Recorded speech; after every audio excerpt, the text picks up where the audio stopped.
him to Sweden from India, he says he likes cold temperature.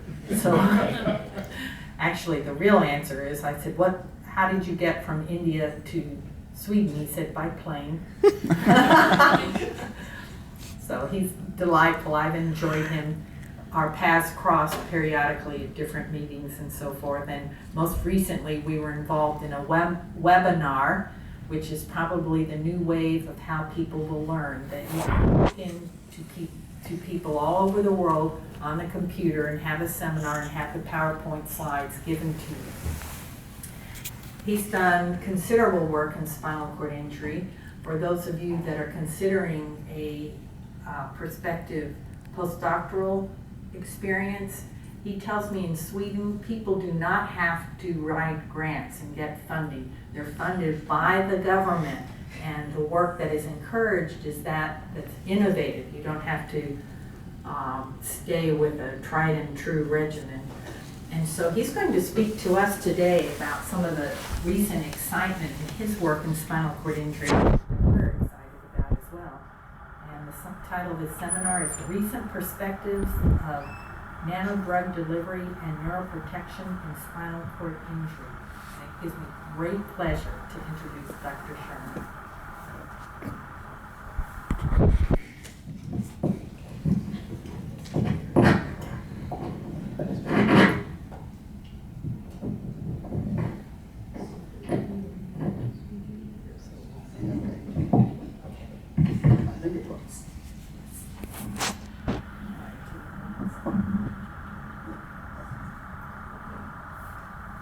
Well, thank you very much. I am honored to be here and speaking to you. As I told that I reached Sweden by airplane, the same thing I did to come to United States.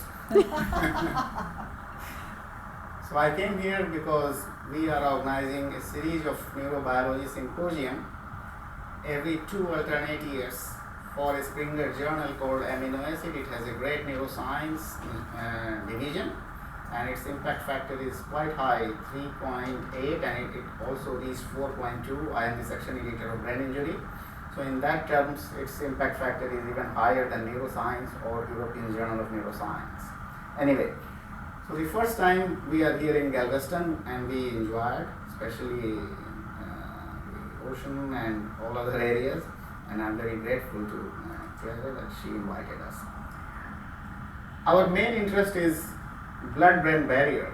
I think you are all students one way or the other working on nervous system or neuroscience. So we always try to think that why nature has given us a blood-brain barrier. What does it do in real terms, in perspective with disease processes? And why people get mad or get neurological diseases? This was the question we started in the 80s.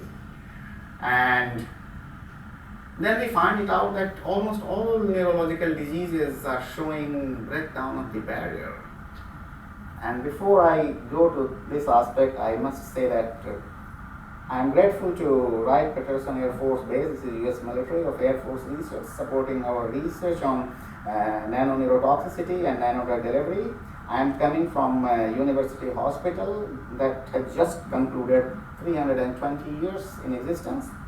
And my university is Uppsala University, located in one of the Scandinavian countries, Sweden, and it is founded in 1477, so it's quite a long history. We have also support from National Center of Toxicological Research. This is USFDA at Jefferson, Arkansas, and this is European Office of Aerospace Research and Development, and this is Swedish organization, government organization, Swedish Strategic Forskning, means Swedish Strategic Research. They are supporting our project. So the idea is that how blood-brain barrier can be broken down and can produce cellular changes, be it a spinal cord injury, be it brain injury, be it any other kind of things, and how there are so many nanoparticles are present in the environment can interfere with this. So I will present my research in another 30 or 35 minutes to you, but you need not wait to ask questions till I finished. You can ask any questions in between. Obviously, I have to show this for technical reason. You are much more familiar that whatever I am telling, this is my view, because we are working with several governments and does not necessarily represent their views. So what I feel that this blood-brain barrier, as I told you, is one of the most important part of our brain or central nervous system that makes us healthy all the time. If the barrier is not broken down, normally it can transport important things, but in all diseases, this barrier that is lying within the endothelial cells is permeable to larger molecules, probably proteins, and when proteins are entering into the brain, then we have problems. This is an example that if the capillary is leaky to protein, it can influence glial cells that are 10 to 12 times more in number than in neurons, and it can affect the whole homeostasis of our nervous system, making us sick. My training is as a neuropathologist under Professor Yngve Olsson in Sweden, and he was a top neuropathologist, also elected as President of International Neuropathological Society. It's a quite reputed society. And I have another training with George Service Navarro. He founded Institute of Neuropathology in post-divided Berlin, and we were on Humboldt Foundation Fellowship, learned with them. He is an electron microscopist, especially with nervous system. So my wife and I got training there on electron microscopy. But we believe that any kind of central nervous system itself will open the blood CNS barrier. I put CNS because spinal cord is not a brain and brain is not a spinal cord. And it can produce many changes like edema, necrosis, ischemia, some of the factors you are well familiar, and it can then produce many changes at the cellular or molecular level. All could together can lead to cell death. This is our hypothesis, and we are working and trying to fit in almost every conditions that we do in our experimental models. In early 2005, I came in contact with the US military, and they have some interest that how nanoparticles, when people are flying to the Air Force plane, it is emitting many kind of nanoparticles. When our soldiers are in different parts of the world, like Middle East, they are breathing silica nanoparticles, and also the gunfire and many other things, people are exposed to nanoparticles. How these nanoparticles are influencing our brain? The first question was, can nanoparticles disrupt the blood-brain barrier permeability? So since 2005, we are working with them, and this book was produced in 2009. This is one of the first books telling that nanoneuroscience is a new term, and it is really a new science and can challenge neuropharmacology and also neuropsychology. Then we also established with the American scientific publisher a journal called Journal of Nanoneuroscience, collecting all the data that has any effect on nervous system by nanoparticles. And nanoparticles is a wide range, I can tell you later. And there is a very distinguished editorial board from all over the world. And when we discussed our collaborator Andrew Shelley, who got Physiology and Medicine Nobel Prize in '77, he's also in one of our journals editorial board. He thinks that the nanomedicine is the future. So we are very happy. Then the other Nobel Prize winner from chemistry who discovered ubiquitin is Aaron Shikanover, and we discussed with them, we are collaborating with him, his group. He also thinks that the nanomedicine has really bright future, and that was not very well developed at the moment. So some of the works we are doing in two aspects. The nanoparticles induce toxicity in a spinal cord or brain injury. The other aspect is that we would like to deliver the drug using nanotechnology. So we have a new device. It's not soft encapsulation of the drugs, but we are using another technology called nanobiotechnology, and recently it was well received by the scientific community as well as by our peers. Some of the good researches also came from Texas, and this is one of the examples that toxicity by single-walled carbon nanotubes in mice, but this is in lung. Our main interest in brain. There are many works done in cell culture. In cell culture you have neurons, you have glial cells, and then you apply nanoparticles and see that how they could be toxic. But in real life, we have to study in vivo experiments. So at the moment, we are mainly concerned with in vivo exposure of nanoparticles or nanodrug delivery. This is a recent review we have written for the journal Amino Acid. Just came last week.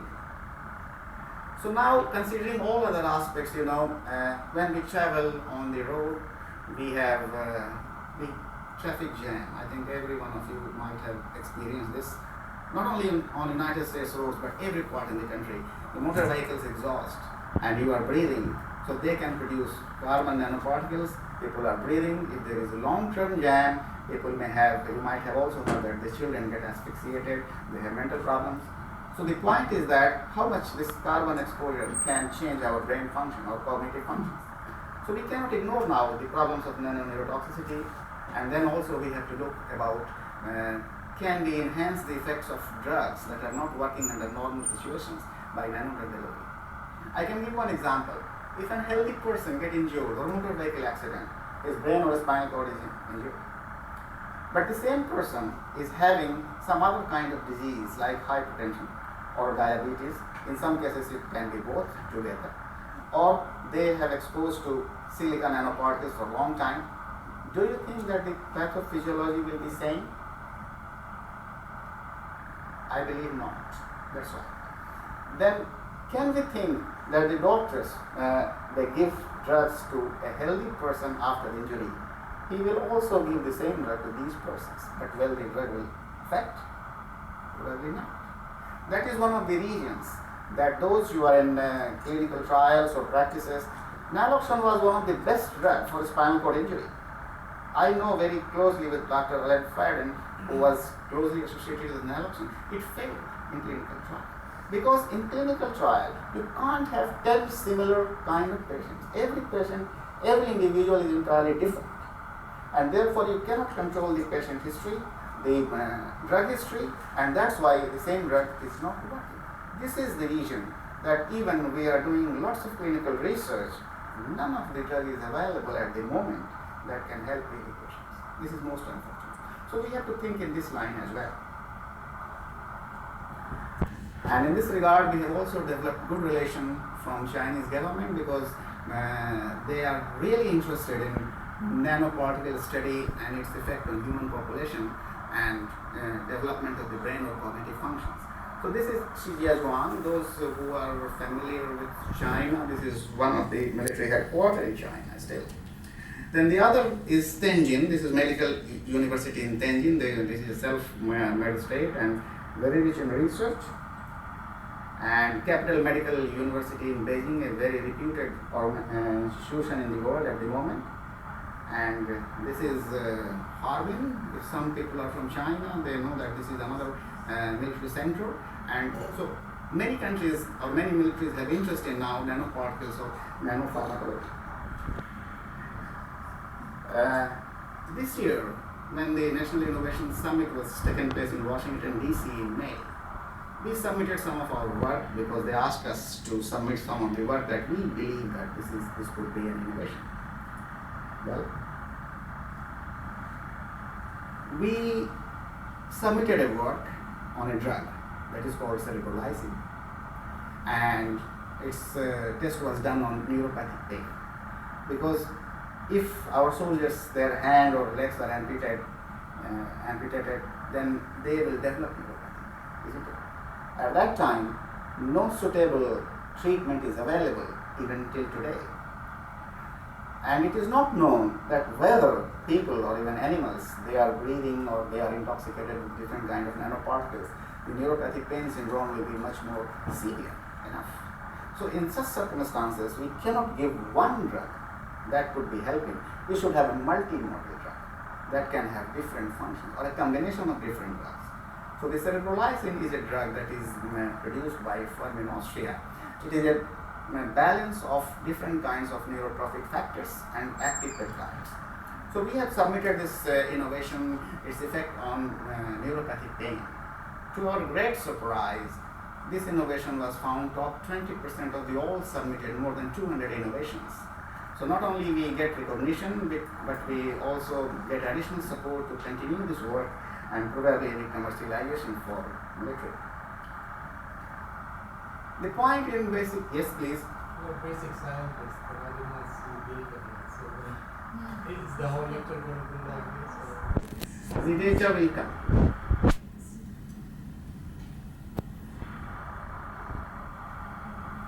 And before I can tell you that what we are trying to understand, even we claim to understand much more, but our understanding is very little.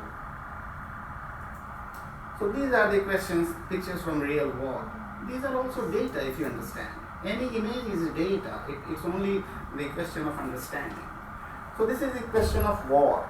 The spinal cord injury or brain injury, they are coming likely as a result of war. And many soldiers, many human cases get damaged. And this is the situation really in war. You do not have any hospital, you do not have any special services to get there. The point is that can we delay the outcome or pathophysiology of these changes by the time they reach to the hospital? This is one of the most important parts. And these are the data that we have collected from different sources. You can also find some of the things on the internet. The point is that the spinal injuries are the most disabling conditions affecting US military populations. Not only US military, any country's military. This is one of the important aspects. These are some data you read by yourself. You can understand that the spinal cord injury is one of the most important points in many soldiers of the war.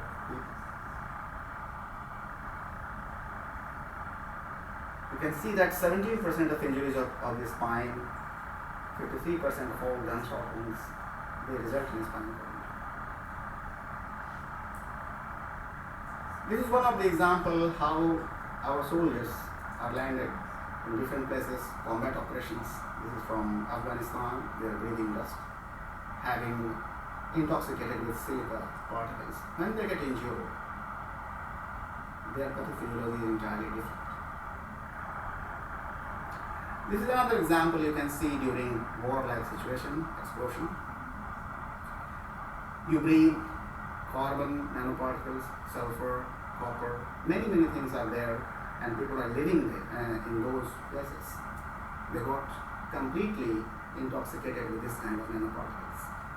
These are the real changes or challenges in medical field that you have to treat those patients who are exposed to this kind of things almost regularly. Living in a civilian, well-controlled city, you cannot imagine the problems, what they are facing every day. I'm sorry if someone don't feel that this is a data, I can't do it. Yeah. So the point is that we need still, what happens to the blood-brain barrier here? This is the endothelial cell, glial cells, whether they are also, by exposure of these nanoparticles, are disrupted. This is one of the things we have done last year. And of course you have to know that how you are going, whether you are going on right direction or wrong direction. So now we are also working with Dr. Shelley on nano delivery of CRF, on which he got the Nobel Prize, and I think we feel very honored about that. So one of the way to deliver drug is different kind of nanoparticles or nanowires. This is carbon nanotube. They are labeled with drug inside and injected. The carbon nanotubes could be, depending on their sizes, it could be 2 to 20 nanometer, but they could be long to several micrometers. I must tell you that this is Dr. Ryan Tian. He works at the University of Arkansas Fayetteville, and this is Dr. Wang. They have the US patent on nano-wired titanium dioxide patent. So we are using this material, nanowire, titanium dioxide nanowire, to trap the drugs and then deliver in vivo situation. It's not in cell culture. That is most important point of our investigation. Although the father of nanowire is Dr. Pudong Yong, he works in Berkeley and he is software engineer. But his research has really led to nanowiring of cells. Nowadays, people are treating different kinds of neurological diseases with stem cells. And last year, use of stem cells for the treatment of neurological disorders got the Nobel Prize. So the new trend is that you can also nanowire these stem cells, deliver to the patients, and then these nanowired stem cells can live longer and can produce much better effect than the stem cells given alone. These are some of the examples. You can see that they can survive better on nanowires and the cell toxicity is much less. Yeah. So these cells or the drugs, they are entrapped in the nanowires? Yes. They are delivered? They are delivered. So how are they then released into the system? They still remain entrapped, and then if they are released, how are they released? And then what is the fate of the nanowire then? What happens? Is it Very good question. If you tag the drugs with nanowire, there are special bonding, and then if you administer either intravenously or systemically, they can work as a constant release, slow release of these drugs for a long time. That's one thing. And then these drugs are not quickly metabolized if the drugs are given alone. The fate of nanowires is they can stay there. That's why we use titanium dioxide nanowire, because they are the most innocuous in our hand at the moment. And of course, they live in the body for a long time, and after a certain time they could be dissolved. And in University of Arkansas, they will use this titanium nanowire after this knee operation. They have the drug implant into this knee and then close it. After some times, these nanowires are dissolved, biodegradable material, and then the operation is much more successful than before. This is at the moment current knowledge about that. Is that okay? So these are some examples given that these stem cells can survive better on nanowires. Here is the example, and they are very clean in preparation. You can also label them with the drugs, or here in this case they are stem cells on titanium nanowires. Since these investigations are very expensive, we have funds from different parts, and this is the sitting governor of Arkansas, because he feels that science in Arkansas should go higher. So he is supporting our investigations as well. This is Dr. William Slicker, and he is director of US FDA, and we are collaborating with him on toxicity aspects. He is in Jefferson, Arkansas, and our work in US FDA is recognized. This is not for my self-promotion, but my point is that we are doing some serious works. Coming to the spinal cord, the history is very old, and I'm not going to read this slide. You can see that even Lord Nelson was injured in the war, because this is largely coming on the war. And this is the 20th US president. He was injured and he could not survive due to his spinal cord injury. So the problem is still serious. Until today, we do not have any suitable therapy to make people much better after spinal cord injury. There are different ways you can reduce the spinal cord injury, and these are simple ways available at the moment. And some of you are basic scientists, but I believe that you can understand the circulation, maintaining of oxygenation, and reduce neurotoxin and free radicals. I think Professor Clare has lots of work on antioxidant materials. Reduce inflammation. I believe you understand the term inflammation, even as a basic scientist, because it is English language. And reduce apoptosis, means cell death. Then, first thing, you reduce the pathological changes after the cord injury.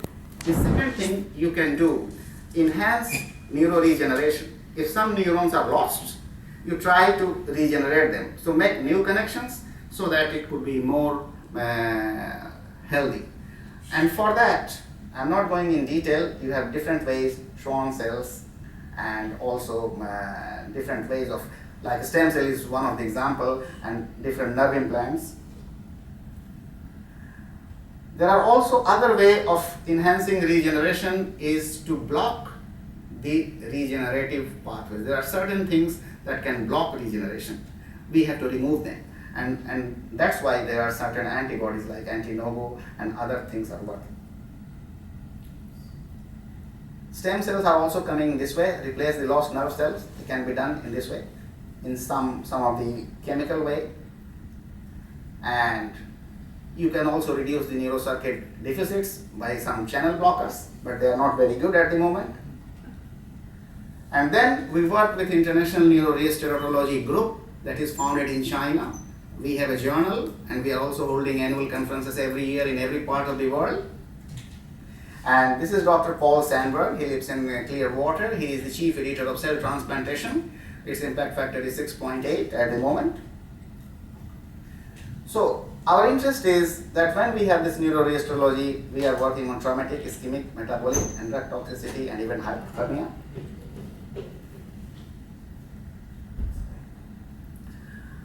When it comes to the treatment of disease, I believe that we should think to the root cause of the disease and not only the peripheral symptoms. And therefore, we think on blood-brain barrier, and we are mainly concentrated towards endothelial cells, that is even much more higher in number than neurons. Brightman and Rees at National Institute of Health in Baltimore first time showed the anatomical location of the blood-brain barrier is the tight junctions, and this is lanthanum that is stopped here. When we try to do experiments in our lab, this is a spinal cord from rat, and we injected lanthanum. You can see that lanthanum is completely inside the human, and this is a normal nerve cell. At this point, because anyway this is a research seminar and I should provide some data for thinking to the students. So far we have studied blood-brain barrier, from blood to brain, but we also think about barrier from brain to blood. This is entirely new concept, and it is also altered in many other diseases, but very less research has been done in this area. So we started research on spinal cord injury in early 1988. This is Dr. Eric Stolberg. He is the inventor of single fiber electro EMG, and he has his own machine. So he is world leader in that. We are using his knowledge. And then our spinal cord injury model is quite different, because anyway you cannot produce a spinal cord injury in laboratory. Because if it is motor vehicle accident, you are driving, you have an injury from the ventral side. If you have any idea about the spinal cord, dorsal and this is the dorsal side. And all injury occurring in conscious situation. You are driving and you get the accident. You get a bullet in the spinal cord, you are conscious. But in laboratory model, we have to anesthetize the animal first. And then we open the spinal cord from the dorsal side. It is not possible to open from the ventral side because the animal will die. And then you make any kind of lesion. So in any way, you cannot produce spinal cord injury in laboratory that is quite similar to the human cases. But anyway, you have to do it. So we were not very happy to have this weight drop model over the whole spinal cord, because rat spinal cord is very little, and if we consider human, people are using 60 grams of weight dropping over rat spinal cord. If we transform in human cases, it is becoming 200 kg of weight going on human spinal cord. This is not possible at all. And then you lose to study the right and left side. So we have created a new model in which we have a lesion to the one dorsal horn, so that we can study drug effect in the very same segment on the opposite side. And that's why I said that the clinical problem is that two clinical cases are never identical. There are so many other factors influencing clinical cases. We cannot produce the laboratory model that is similar to clinical cases. And to some of you, this is quite common cases of a spinal cord injury. It's motor vehicle accident. And here you see that this is complete spinal cord injury, means they are completely disconnected. So we have the model at that time available, transaction, crush or contusion, but we went to a lesion model. I'm not going in detail. So this is our model looks like. And after 5-hour injury, there is swelling, microhemorrhages. When we applied one drug over the spinal cord, it is much more protected, while the other two drugs were not that much. So the model seems to be working for the drug development. This is an example of evoked potentials, and here you can only see that after injury it is completely lost here in the rostral side of the spinal cord, but the caudal